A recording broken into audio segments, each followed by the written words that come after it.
तो देखिए बेटा बुक में से, हाँ स्टूडेंट, अब देखिए बुक में से लिखना कैसे है बेटा, कहाँ से, bank rate refer to the rate of interest. Bank rate किसको रेफर करती है, at which the RBI lend money to the commercial bank. बात वही आ गई ना कि जो मनी आरबीआई क्या देता है, कमर्शियल बैंक को उधार देता है। It relate to immediate loan requirement of the commercial bank, जो कमर्शियल बैंक को क्या होती है, लोन की रिक्वायरमेंट होती है। द इंक्रीज और decrease in bank rate is often followed by increase in the market rate of interest. Interest rate जो है हमारी charge by the commercial bank from the general public. तो ये क्या हो रही है, इंक्रीज या डिक्रीज हो रही है बैंक रेट के अंदर। मैंने अभी बताया ना आपको पॉइंट के अंदर कि बैंक रेट बढ़ती या घटती रहती है, is often followed by increase और decrease in the market rate of interest, कि मार्केट रेट ऑफ इंटरेस्ट को बनाए रखने के लिए क्या करते रहते हैं, वो घटाते या बढ़ाते रहते हैं।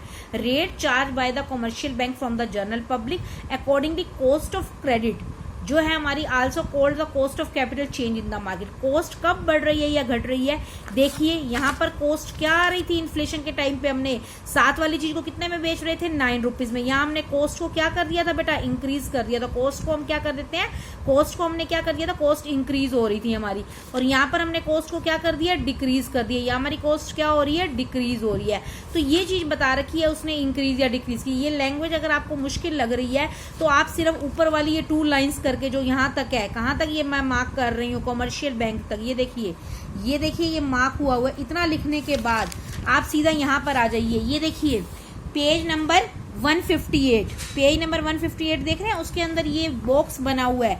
आप सीधा यहाँ से कीजिए, राइज इन बैंक रेट, यानी कि इन्फ्लेशन के टाइम पे जो मैंने अभी आपको समझा चुकी हूँ। Rise in market rate of interest, market में भी पैसा क्या आता है, महंगा आता है। Rise in cost of capital, cost of capital अभी मैंने बताई है, वो भी बढ़ जाती है। इससे fall in demand for credit, लोगों की मांग जो हो जाएगी, डिमांड जो हो जाएगी पैसे को लेकर, क्या हो जाएगी, कम हो जाएगी। Fall in the money supply of money, money की सप्लाई भी मार्केट में क्या हो जाएगी, कम हो जाएगी। और इन्फ्लेशन इज कंट्रोल, हम इन्फ्लेशन को क्या कर लेंगे, कंट्रोल कर लेंगे। ये देखिए ये पॉइंट इससे रिलेट हो रहा है जो अभी मैंने बताया है। क्या हुआ यहाँ पर, अभी वो क्या बता रहा है, rise in market rate of interest. यहाँ रेट ऑफ इंटरेस्ट को मैंने क्या कर दिया, 7%। जैसे ही किया, rise in cost of capital, cost of capital क्या होगी, लोगों को कितने पे मिल रहा है, 9% पे। 9% पे मैंने क्या कहा था, डिमांड लोगों की क्या हो जाती है, क्रेडिट की कम हो जाती है, कम हो गई क्रेडिट की demand. Fall in supply of money, money की सप्लाई मार्केट में क्या हो जाएगी, कम हो जाएगी, और हम इन्फ्लेशन को क्या कर लेंगे, कंट्रोल कर लेंगे। और डिफ्लेशन में हमने इसका इनवर्स लिखना है। यहाँ पर क्या हो गया, fall in market rate of interest. Fall in market rate of interest का मतलब हमने ब्याज दर को, ये देखिए यहाँ पर देखो, ये पॉइंट में मैंने डिफ्लेशन में कम कर रखी है, 4% कर रखी है। 4% आगे लोगों को भी क्या मिल रही है, कम कॉस्ट पे मिल रही है। तो ये देखिए fall in cost of capital, rise in demand, लोगों की डिमांड क्या हो जाएगी, बढ़ जाएगी। Rise in supply of money, money की सप्लाई बढ़ जाएगी, और हम डिफ्लेशन को क्या कर लेंगे, कंट्रोल कर लेंगे। तो इस तरीके से ये वाला टॉपिक जो था आपको इन्फ्लेशन या डिफ्लेशन को कंट्रोल करना सिखाएगा। क्लियर है बेटा पॉइंट, अगर कोई दिक्कत हो तो डिस्कस कर सकते हैं। Now second point is open market operation. Now second point is open market operation. क्या होता है ओपन मार्केट ऑपरेशन, पहले तो ये देखिए, open market operation refer to the sale and purchase of securities in the open market. हम open market में securities का क्या करते हैं, सेल और परचेज करते हैं। बाय द आरबीआई, कौन करता है, RBI, reserve bank of India, on the behalf of government, किसके कहने पर, गवर्नमेंट के कहने पर। By selling the securities like NSC in the open market, हम ओपन मार्केट में क्या करते हैं, एनएससी को क्या करते हैं, सेल करते हैं। आपने यहां तक पहले तो लिखना है जहां तक मैंने बताया, फिर बता रही हूं क्या मतलब होता है ओपन मार्केट ऑपरेशन का। ओपन मार्केट ऑपरेशन का मतलब क्या होता है बेटा, कि मार्केट में सिक्योरिटीज को सेल या परचेज करना। सिक्योरिटीज कौन सी होती है, एनएससी, नेशनल सेविंग सर्टिफिकेट।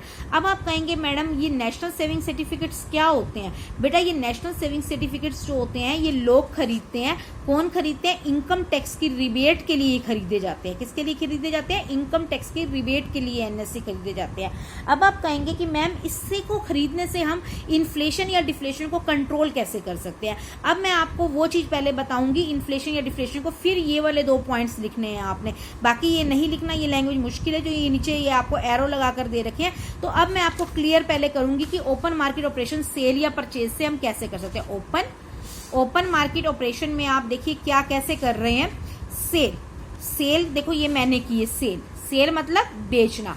क्या बेच रही हूं, एनएससी। ये बच्चों मैंने तुम्हें एनएससी बेचे, इसके बदले में तुम मुझे क्या, मैंने मान लो तुम्हें 1 लाख रुपए के एनएससी बेचे। एनएससी एक तरीके की क्या है, एफडी है, यानी कि तुम इस पे पैसा लगा रहे हो और तुम्हें ब्याज समेत गवर्नमेंट क्या करेगी, वापस देगी। सपोज करो आपने 5 साल के लिए 1 लाख रुपए के एनएससी खरीद लिए, 5 साल बाद यानी कि आफ्टर 5 ईयर आपको 5 साल के बाद बैंक जो गवर्नमेंट होगी, जो आरबीआई होगा, वो 1 लाख पर ब्याज लगाकर, सपोज करो आपकी 1 लाख क्या बनते हैं, 25,000 रुपए बनते हैं, 1,25,000, वो आपको 5 साल बाद क्या कर देगी, गवर्नमेंट रिटर्न कर देगी। ठीक है, तो ये एनएससी खरीदने में आपको फायदा है, नुकसान नहीं है। एक तो क्या हो रहा है, आपको इनकम टैक्स में भी रिबेट मिल रही है, साइड बाय साइड आपके पैसे के ऊपर इंटरेस्ट लेकर आपको मिल रहा है, यानी कि 1 लाख का आपको वापस कितना मिल रहा है, 1,25,000 रुपए। ठीक है, अब सपोज करो मैंने आप सब स्टूडेंट्स को कहा बेटा कि मेरे से एनएससी खरीद लो। अब तुम जैसे 5 या 6 गर्ल्स मेरे पास बैठी हो, सब ने क्या किया, 1-1 लाख रुपए के एनएससी खरीद लिए। तुमने मुझे 1-1 लाख रुपया दिया, तो मेरे पास 6 लड़कियां तुम मेरे पास बैठी हो, तो मेरे पास क्या आ गया, 6 लाख रुपया आ गया। ठीक है, उसके बदले में मैंने तुम्हें क्या इशू कर दिया, एनएससी। एनएससी एक कागज का टुकड़ा होगा जो तुम 5 साल के लिए अपने पास रखोगी। तो मैंने तुम्हारे हाथ से पैसे को क्या कर लिया, छीन लिया, तुम्हारी परचेजिंग पावर को क्या कर दिया, मैंने कम कर दिया। अब ये 6 लाख रुपया मेरे पास आ चुका है। ये हम कब करते हैं, इन्फ्लेशन के टाइम पे। कब करते हैं, इन्फ्लेशन के टाइम पे, क्योंकि इन्फ्लेशन में हमने मार्केट में क्या करना है, पैसे को कम करना है। तुम्हारा 1 लाख रुपया किसका बन चुका है, अब मेरा बन चुका है। अब तुम मार्केट में कोई चीज नहीं खरीद सकती हो, मैंने पैसे को क्या कर लिया, छीन लिया। इन्फ्लेशन के टाइम पे हमेशा बेटा पैसे को हमने मार्केट में से क्या करना होता है, छीनना होता है। अब डिफ्लेशन, मंदी का दौर आ गया। डिफ्लेशन के टाइम पे मैं क्या कर लूंगी, परचेज कर लूंगी। परचेज करने का मतलब क्या है, एनएससी को। अब मैं कहूंगी कि बच्चों, स्वाति, तमन्ना, गुनगुन, जो सारे स्वाति, तमन्ना, गुनगुन, जो भी स्टूडेंट्स मेरे सामने बैठे हैं, कशिश या ग्रेसी, तुम लोगों से तुम्हारे क्या कर लूंगी, एनएससी मैं वापस ले लूंगी और क्या कर दूंगी, तुम्हें उसके बदले में तुम्हारा पैसा दे दूंगी। अब क्या आ गए, एनएससी मेरे पास आ गए और तुम्हारे जो पैसे थे 1,25,000 वो तुम्हें मैं क्या कर दूंगी, रिटर्न कर दूंगी। तो अब क्या हुआ बेटा, तुम्हारा पैसा तुम्हारे पास पहुंच गया और मेरे एनएससी मेरे पास आ गए।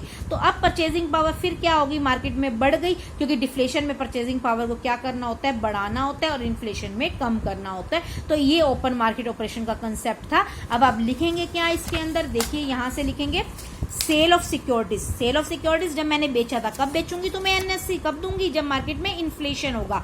सोक लिक्विडिटी, सोक का मतलब होता है लिक्विडिटी को कम करना, पैसे को कम करना। And lead to fall in cash reserve of the commercial bank. इससे कमर्शियल बैंक में पैसे की क्या आ जाती है, कमी आ जाती है। आगे fall in credit creation capacity of the commercial bank. अब पैसे की कमी आएगी बैंकों के अंदर, फॉल इन क्रेडिट क्रिएशन हो जाएगा। Fall in money supply, market में सप्लाई भी मनी की क्या हो जाएगी, कम हो जाएगी। और इन्फ्लेशन को क्या कर देंगे हम, कंट्रोल कर देंगे।